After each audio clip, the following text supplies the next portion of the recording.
Bem-vindo a bordo! Eu sou o Cláudio Lucchesi, estamos começando mais um Documento Revista Asas, junto aqui com o Kowalski e os nossos parceiros, a Embraer, a El Sistemas, a Liber Aerospace e o Hangar 33.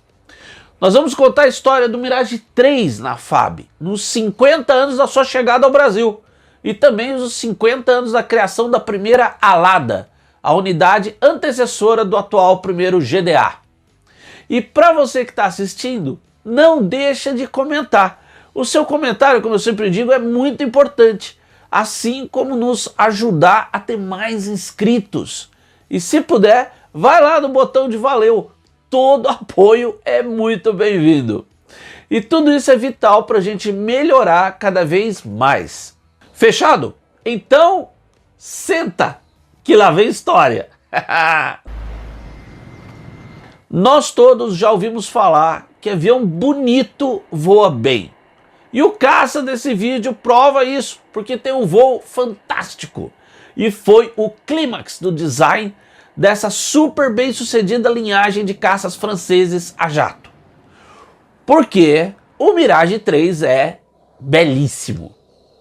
Para mim, apesar do 2000 ser, claro, mais avançado, o 3 continua sendo a obra-prima em Delta da Dassault. Eu nunca vou esquecer quando estive em Anápolis para fazer a matéria de capa da edição 3 da Asas. A sensação que eu tive na primeira vez que vi um deles vir taxiando, como se estivesse desfilando numa passarela. Magnífico! Nessa ocasião, eu voei num deles, em 4 de setembro de 2001, o Biplace 3D-BR FAB 4909. Aliás, o último D recebido pela FAB, em 99. Foi um voo de pouco mais de 1 hora, com o nosso Mirage servindo de intruso para treino de interceptação de 2 monoplaces. Assim, e o que eu posso dizer? Foi inesquecível. Turma do GDA, hoje sob o comando do Major Pascotto e recebendo o Gripen E. Muito obrigado. E vamos lá, a origem do Mirage 3 vem de lá atrás, no início dos anos 50, quando a Armée de l'Air, a Força Aérea Francesa, emitiu a especificação de um caça leve, um interceptador de qualquer tempo, capaz de subir a 18.000 metros em 6 minutos, e manter Mach 1.3 em voo nivelado sustentado. A Avion Marcel Dassault respondeu com o projeto MD-550, inicialmente chamado de Delta, que voou em 25 de junho de 55. Apesar de carecer de potência, com o seu único Rolls-Royce Viper de 794 kgf de empuxo, ele demonstrou uma boa manobrabilidade e uma apreciável robustez. E esse foi o início da dinastia Mirage, porque o MD-550 foi renomeado como Mirage. E de onde veio esse nome? Você sabe, Kowalski? Diz a lenda que o nome foi escolhido pessoalmente pelo próprio Marcel Dassault. E ele o explicou da seguinte forma: o avião vai ser como uma miragem no deserto. O inimigo vai vê-lo, mas jamais o tocará. O MD-550 inicial passou por diversos aperfeiçoamentos, resultando daí o primeiro protótipo do Mirage 3, com um motor muito mais potente, o turbojato francês Snecma Atar 101G, de 4.500 kgf de empuxo. E o seu primeiro voo foi em 18 de novembro de 56. Foram feitos 10 caças de pré-série Mirage 3A, e a criação de um biplace de instrução e conversão operacional, o B, chegando-se então ao modelo de série inicial de caça interceptador, adotado pela Armée de l'Air, o Mirage 3C. E na sequência, com o potencial demonstrado para outras missões, como ataque tático, a Dassault desenvolveu uma nova versão, que incorporou diversas alterações estruturais e mais uma vez um novo motor, ainda mais potente, o Atar 09C, de 6.185 kgf de empuxo em pós-combustão. Essa nova versão é que se tornou o Mirage 3E, e o primeiro voou em 5 de abril de 61. As entregas para Medeler começaram em 64, com um pedido inicial de 188 jatos.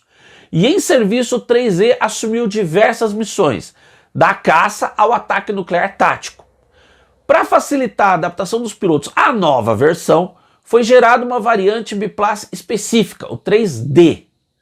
Nesse vídeo aqui, nós vamos falar do Mirage 3E e D na FAB. Mas claro, né, essa introdução histórica é fundamental. E anota aí, além da França e do Brasil, o Mirage 3E operou no Paquistão, Argentina, Líbano, Austrália, Espanha, Venezuela e Suíça. E como ele veio para o Brasil? Em meados da década de 60, quando a aviação de caça no mundo já voava supersônico, a Força Aérea Brasileira ainda dependia de dois caças a jato projetados na Segunda Guerra, o Gloster Meteor e o P-80 Shooting Star. Era uma força de caça já obsoleta, incapaz de cumprir a sua missão primária, a defesa do espaço aéreo nacional. Diante disso, o Ministério da Aeronáutica fez estudos visando a aquisição de um caça supersônico moderno, surgindo três opções viáveis: o Bach Lightning britânico, o Saab 35 Draken da Suécia e o Mirage 3 francês. Essas eram as opções, uma vez que o governo dos Estados Unidos tinha vetado o Northrop F-5A, o Freedom Fighter, ao Brasil. O caça francês venceu na decisão final na sua versão polivalente, o 3E. E claro que nessa decisão pesou a excepcional performance dos Mirage 3 de Israel no confronto com os países árabes na Guerra dos 6 Dias, apenas 2 anos antes. Então, em 12 de maio de 70, foi assinada a compra de 12 Mirage 3E e 4 3D, com as aeronaves produzidas para o Brasil, ganhando da Dassault, como era a tradição sua, o adicional designativo de BR. Esse contrato devia ser o primeiro de um plano de aquisição total de 48 Mirage 3E e D na FAB. Mas isso nunca aconteceu, só ficou nesse contrato mesmo. E junto com a compra dos caças, houve a decisão de se montar uma base aérea totalmente nova para a operação dos supersônicos, sendo uma das suas missões primárias a defesa da capital federal, Brasília. Assim, num voo de helicóptero pelo entorno de Brasília, o próprio ministro da Aeronáutica da época, o brigadeiro Márcio de Souza e Melo, viu um platô que parecia ideal à nova base. Pousando ali, diz a lenda que ele olhou o local e decidiu, ali ia ser a base. Começava então a nascer a base aérea de Anápolis. E essa nova base, ao contrário de outras da FAB, tinha um conceito diferente, com uma estrutura completa, autônoma e independente, que fundia a base aérea em si e a unidade operacional. Isso era a primeira ala de defesa aérea, a primeira alada, que foi ativada em 23 de outubro de 72. Enquanto tudo isso acontecia, a aeronáutica também implementava o primeiro sistema integrado de controle e defesa do nosso espaço aéreo, o SISDACTA. E esse sistema e a base de Anápolis, com seus Mirage, iam crescer juntos, criando em si uma interação muito forte. Era uma época absurdamente excitante da aeronáutica brasileira. Imagina que enquanto tudo isso rolava no Planalto Central, o Bandeirante e a Embraer nasciam no Vale do Paraíba, tudo ao mesmo tempo. O primeiro Mirage 3E BR voou em 6 de março de 72, no aeródromo da fábrica da Dassault, em Bordeaux. No contrato estava incluído também o treinamento na França de um grupo de pilotos e de técnicos, e esse grupo seguiu para a França em 23 de maio, indo para a base aérea francesa de Dijon. Os aviadores eram liderados pelo coronel Antônio Henrique Alves dos Santos, que ia ser o primeiro comandante da unidade de Mirage da FAB. Sob as suas ordens estava um grupo de 7 pilotos, veteranos da caça, todos com mais de 1000 horas de voo em jatos de combate. E esses caras entrariam para a história da aviação brasileira como os de João Boys. Presta atenção, a FAB estava passando direto de um jato como o Shooting Star para um supersônico sofisticado como o Mirage 3E. Pensa bem, quando eu estive em Anápolis em 2001, o então comandante do 1º GDA, o tenente-coronel José Eduardo Portela Almeida, que tinha uma boa bagagem de voo no F-5E, me disse, comparando, que o Mirage era muito mais difícil, requerendo muito mais atenção do piloto, mas era bem mais estável. E ele me destacou a característica da configuração de deltas com cauda do Mirage 3, que era muito eficaz em grande altitude, mas em altitudes mais baixas tinha um arrasto bastante alto e também exigia velocidades de aproximação e pouso bem altas. Agora, volta para 72 e imagina um piloto de caça da FAB passando daquele dócil Meteor para um bicho desses, sem estágio intermediário. Em 1º de outubro de 72, o primeiro Mirage 3E chegou em Anápolis, a bordo de um C-130E Hércules. E esse primeiro caça começou a ser montado e preparado para voar quase de imediato, num trabalho em conjunto de técnicos brasileiros e franceses, no hangar do Esquadrão de Suprimento e Manutenção da primeira alada. Enfim, como num cronograma estabelecido, o último dos 16 Mirage 3 foi recebido em maio de 73. O início da operação foi em 27 de março de 73, com o primeiro voo em Anápolis, ainda realizado por um piloto de teste da Dassault, Pierre Varrault, no Mirage 3E matriculado FAB 4910. Nessa data, então, a nossa FAB entrou na era supersônica. E em serviço na FAB, os Mirage 3 EBR foram designados F-103E e os 3 DBR F-103D. Enfim, o primeiro voo oficial dos Mirage brasileiros foi em 6 de abril de 73, quando, com toda a pompa merecida, sobrevoou Brasília uma esquadrilha composta de 4 3E e 2 biplaces 3D. E no mesmo mês, em 20 de abril, para a celebração do Dia da Aviação de Caça da FAB, no dia 22, 8 Mirage 3 foram até a base aérea de Santa Cruz, no Rio de Janeiro. Falando sobre as perdas em serviço que esses jatos tiveram na FAB, não tem como a gente deixar de lado fatores como essa transição de que eu falei, de caças a jato da primeira geração como os Meteor para um caça supersônico como o Mirage 3E. Além disso, a gente tem que levar em consideração as perdas previsíveis de qualquer aeronave de combate em serviço. Para recompor então essas perdas, entre 1980 e 99 foram adquiridos 10 Mirage 3E e 6 3D. Nesses casos, não aparelhos novos da Dassault, mas aeronaves usadas de estoques da Armée de l'Air. Em 19 de abril de 79, numa reorganização da FAB, a primeira alada foi desativada, sendo criada em sua substituição a base aérea de Anápolis, e sediada nela, cerca de uma semana antes, em 11 de abril, tinha sido criada uma nova unidade aérea, o primeiro Grupo de Defesa Aérea, o primeiro GDA, que passou a operar todos os Mirage 3E e D da FAB. Pelas próprias características das suas missões, a interceptação, caça de defesa aérea e ataque tático, os jatos franceses nunca precisaram entrar em ação de combate real no Brasil, mas foram acionados diversas vezes e pelo menos uma merece uma menção. Em 9 de abril de 82, um jato comercial Ilyushin IL-62 da Companhia Cubana de Aviación tentou cruzar o espaço aéreo brasileiro sem as devidas autorizações. A aeronave transportava um diplomata, um emissário do governo cubano, em missão de tentar intermediar uma solução pacífica para o conflito entre a Argentina e o Reino Unido pelas Ilhas Malvinas.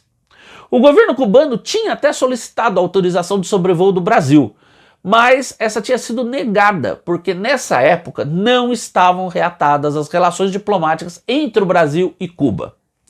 Mas, apesar da negativa, os cubanos decidiram cruzar o espaço aéreo brasileiro mesmo sem autorização. Era pouco mais de 20 horas e as condições de tempo estavam muito ruins na área de Brasília, com formação de tempestades, quando houve o alerta da detecção de uma aeronave de grande porte em voo não autorizado. E o primeiro GDA foi acionado para os Mirage irem identificar e fazer contato com a aeronave intrusa, decolando os 2 caças que estavam nas posições de alerta na base. A tripulação cubana vinha mantendo silêncio, apesar das tentativas de contato do controle aéreo brasileiro. Tipo, não sei o que está acontecendo. Mas com a aparição dos 2 caças, pois é, né? Essa atitude mudou. E o IL-62 obedeceu às ordens do controle de terra, mudando a sua rota e indo pousar no Aeroporto Internacional de Brasília, sempre sob a escolta dos 2 Mirage. Porém, apesar da sua importância na defesa dos céus brasileiros, os nossos Mirage 3 nunca tiveram qualquer modernização efetiva da sua eletrônica e sistemas ao longo de sua longa carreira aqui no país.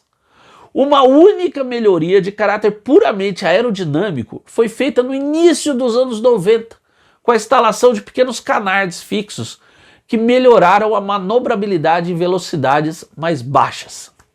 E com isso, é claro que as aeronaves envelheceram, perdendo a sua efetividade nas missões que deviam fazer. Ainda mais diante dos avanços eletrônicos das novas gerações de caças nas décadas de 80 e 90. Mas vale eu mencionar aqui que, praticamente num experimento, o Mirage 3E FAB 4929 foi dotado de uma sonda fixa de reabastecimento em voo, similar à usada nos F-5E, e o primeiro teste foi realizado em 22 de abril de 92, quando o 4929 foi reabastecido por um KC-130H Hércules com total sucesso. Apesar disso, porém, a sonda não foi instalada em mais nenhum Mirage. E para a gente encerrar, além dos canhões DEFA de 30 mm, inicialmente a principal arma e arado dos Mirage da FAB eram os mísseis de curto alcance Matra R-530. Mas no final dos anos 90, esses foram substituídos pelos israelenses Python 3, bem mais modernos. E na fase final de sua operação, podiam usar também o míssil nacional MAA-1 Piranha, mas sem nenhuma melhoria na eletrônica e sistemas. Como eu disse, mesmo com armas novas, os Mirage 3 estavam claramente obsoletos no final dos anos 90. E para sua substituição foi criado o programa FX da FAB, que por diversas razões, incluindo as políticas, econômicas, nós não vamos discutir nesse vídeo, virou uma verdadeira telenovela brasileira, com nada concretizado e vencendo os prazos das propostas de diversos fabricantes estrangeiros. Numa medida emergencial, foi anunciada no início de 2005 a aquisição de 10 caças Mirage 2000C e 2 biplaces B, todos de estoques da Armeia del Air.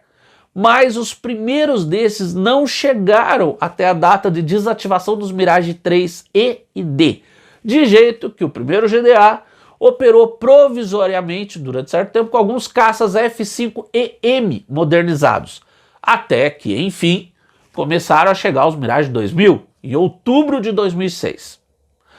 A data final dos Mirage 3E e D na FAB foi 31 de dezembro de 2005, com a desativação dos últimos exemplares, encerrando uma carreira pioneira, histórica e inesquecível na FAB.